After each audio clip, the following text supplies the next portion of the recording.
Stellantis is recalling nearly 1.5 million cars. This is worldwide. That recall includes over 1 million Ram 1500 trucks from 2019 and 2021 to 2024.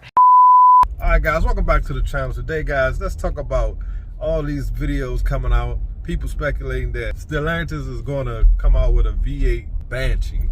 I mean, I know everybody wants a V8 to be put in this car so bad. I don't see any evidence. I don't see anything that would give me the idea that they're going to put a V8 motor in the new body style Charger. I just don't see any evidence proving that. On top of that, nobody's going to be able to afford the car.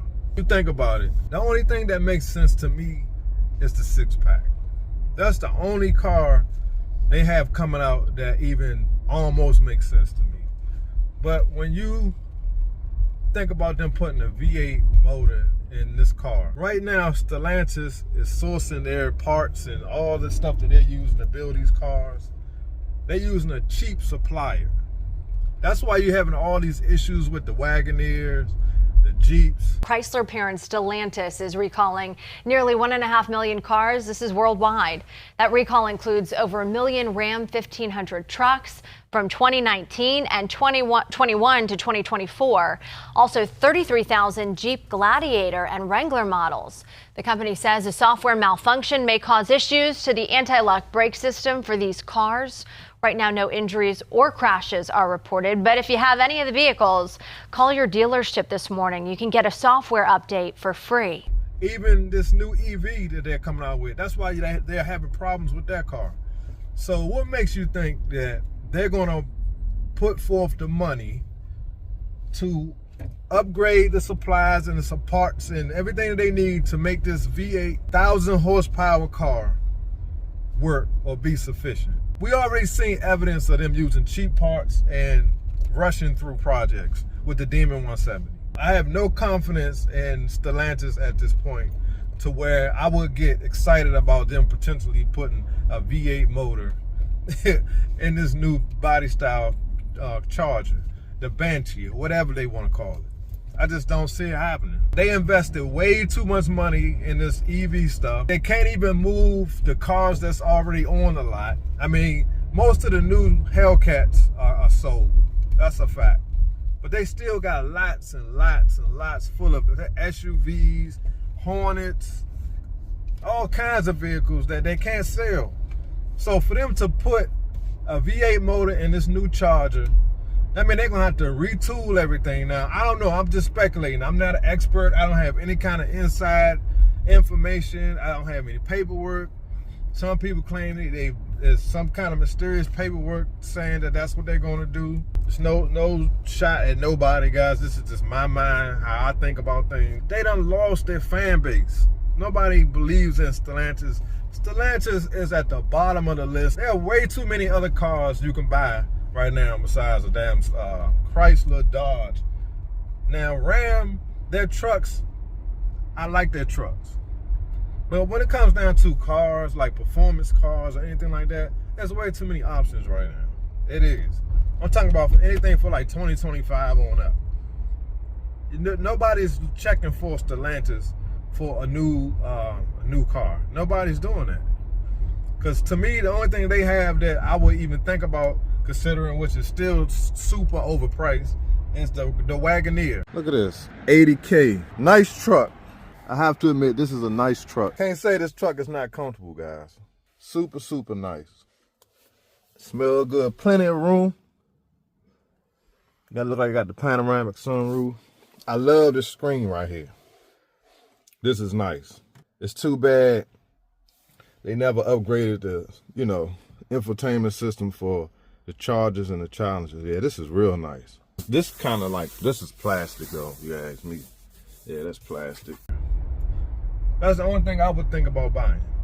I told you guys I would consider leasing the new EV, but that car not even out yet. And they talking about $85,000. Like, come on, man, the lease payment on that car gonna be $1,800 a month. When people start talking about stuff, guys, you have to look at it as, sometimes people are just making videos. And we all YouTubers do it. I mean, there's nothing wrong with speculating and, you know, trying to put two and two together. There's nothing wrong with doing that. But realistically, guys, there's no way that they're going to put a V8 in this car right now. I just don't see it happening. Tavares and the Stellantis crew, man, they can care less about these American gas guzzling muscle cars. Like, they could care less. And it just doesn't make sense for them to do it right now, because they already lost too much money. They done shut down plants. They firing people.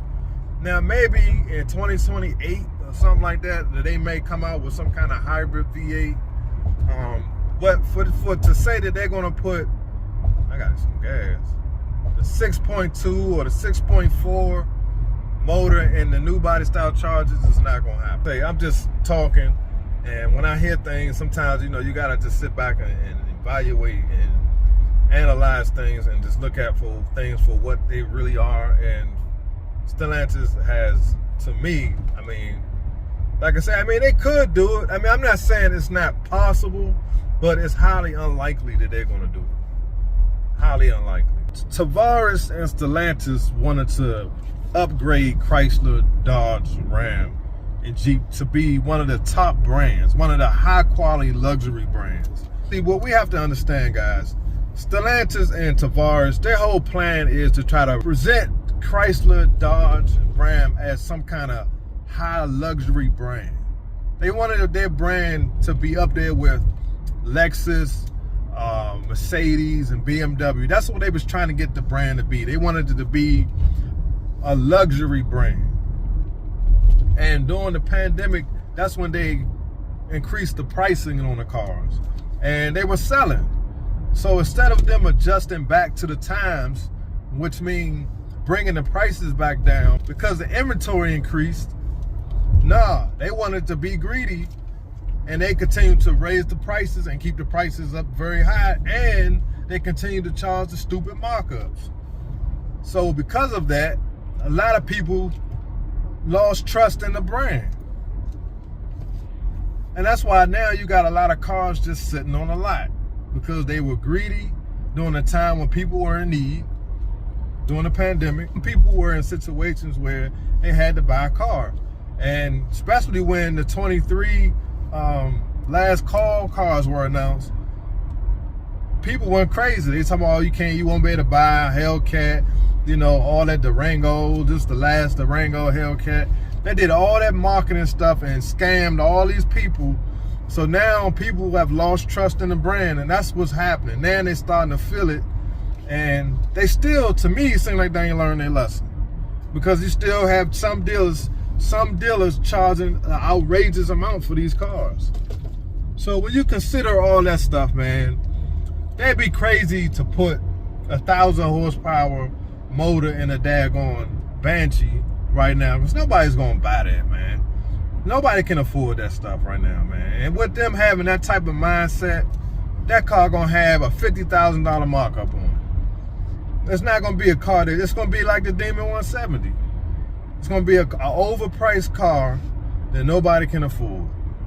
Because you have to look at the Dodge fan base. You gotta look at their consumers.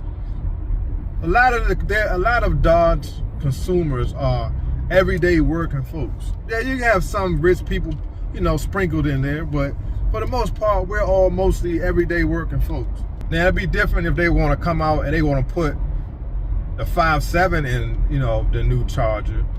That makes more sense to me. A 5.7, the 6-pack, and maybe the 6.4. But they still gonna have to come out with a better performing motor. They're gonna have to come out with a more efficient V8 Hemi.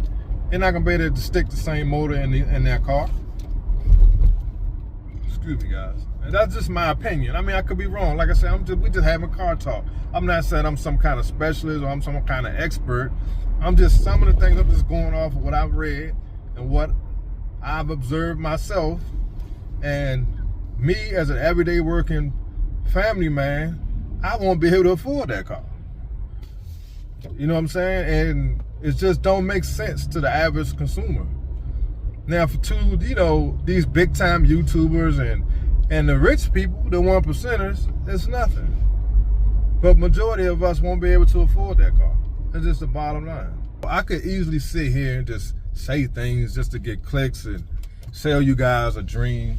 But guys, you know, I just try to keep it 100. I just look at things from a basic bottom line standpoint. You know, I don't have any connections. I don't talk to nobody about anything. I just try to give you guys a basic way of looking at things. And right now, things are tight for people. Not everyone has excess money to just drop $10,000, $20,000 down on a car. It's just not feasible at this point in time in life. At least not for me anyway.